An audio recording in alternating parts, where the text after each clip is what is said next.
I believe that ecumenical movement does not deal only with programs, with finance, with the structures, with institutions, but essentially with people.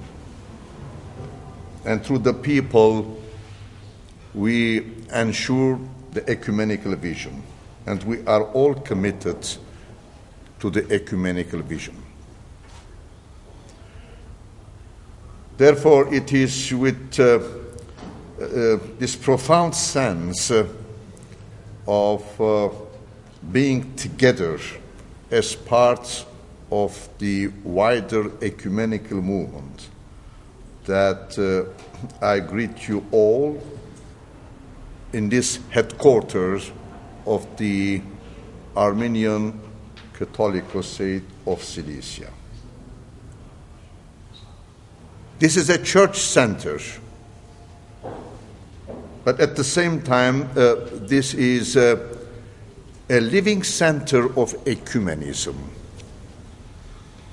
Here we don't only talk or reflect about ecumenism, we try to live the imperatives of ecumenism in our daily life.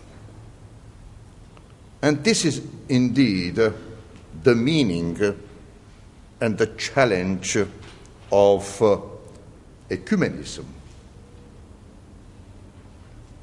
Ecumenism is not something that we should think about or write about, but it's a quality of life that must be articulated in all aspects of our Christian life on the local level.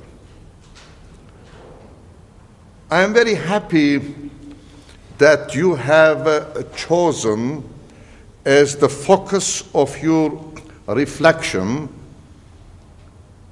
conciliar ecumenism. I would like to share with you some of my perceptions concerning conciliar ecumenism.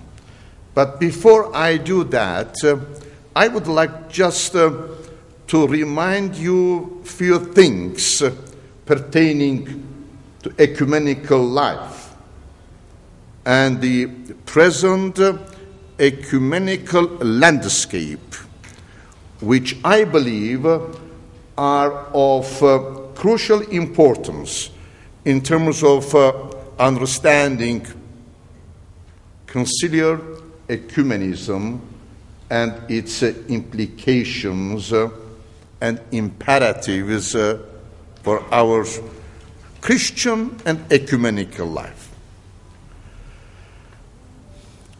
Speaking about ecumenism, I think it is important to remind ourselves three facts. First, ecumenism or the ecumenical movement is one, in spite of its different manifestations and forms. This oneness, the essential oneness of ecumenism, need to be preserved and deepened and enhanced in our common ecumenical life, reflection, and action. The second fact is that the ecumenical movement is related, dynamically related to our self-perception and self-realization as the Church of God.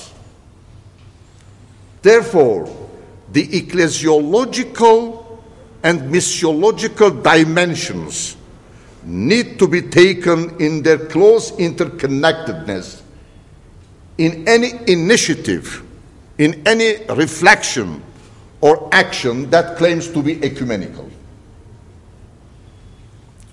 And third, the ecumenical movement may have, and in fact should have, its institutional manifestations in time and space. But ecumenism is essentially a movement. It's the gift of God, which blows from different corners. And we see that its vertical and horizontal manifestations. We see that the Spirit, in all aspects, at all levels of our Christian life. Therefore, this movement character of ecumenism need to be preserved in spite of its institutional expressions. Here are 3 points which, in my view, are essential to understand the true meaning and the purpose and the goal of the ecumenical movement. Speaking about conciliar ecumenism, I believe that 3 growing trends in today ecumenism need to be taken into serious consideration. In other words, with a discerning eyes and minds, I see in the present ecumenical predicament 3 emerging trends or growing shift of emphasis or increasing move from one reality to other reality. First, I see a growing shift from church-centered to people-centered and oriented ecumenism. The ecumenical movement at the beginning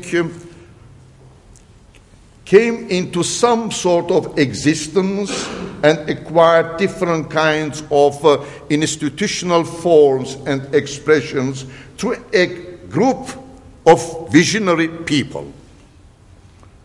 These people, in different ways, dedicated themselves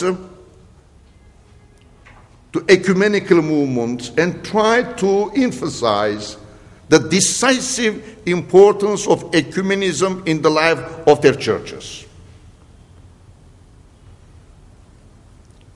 Then we see that ecumenism acquires slowly an institutional character, ecclesiastical, not ecclesiological, ecclesiastical character, with the growing commitment of the institutional churches in different ways and forms of ecumenism. In other words, ecumenism became, early in 60s, with the Assembly of New Delhi particularly, a heavily church-centered, institution-centered movement with clear institutional manifestations.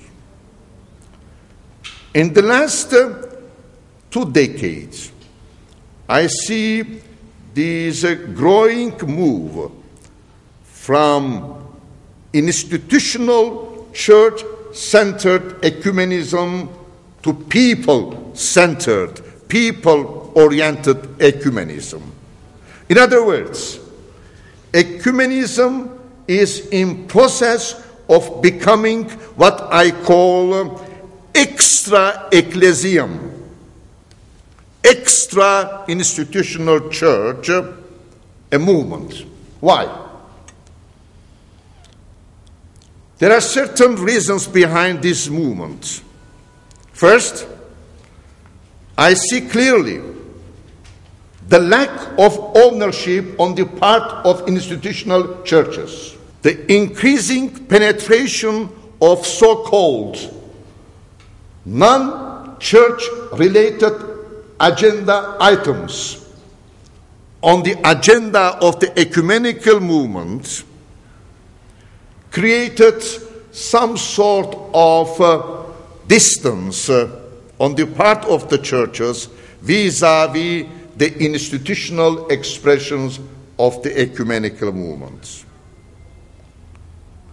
The financial support coming from mainly non-church related donor agencies made the ecumenical institution a reality quite far from the actual life of the churches.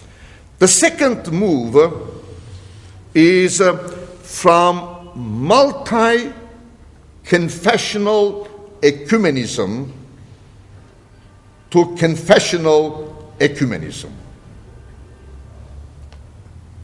From its very inception, the ecumenical movement was able to bring together various confessions, various traditions, various theologies, and put them in creative and coherent interaction.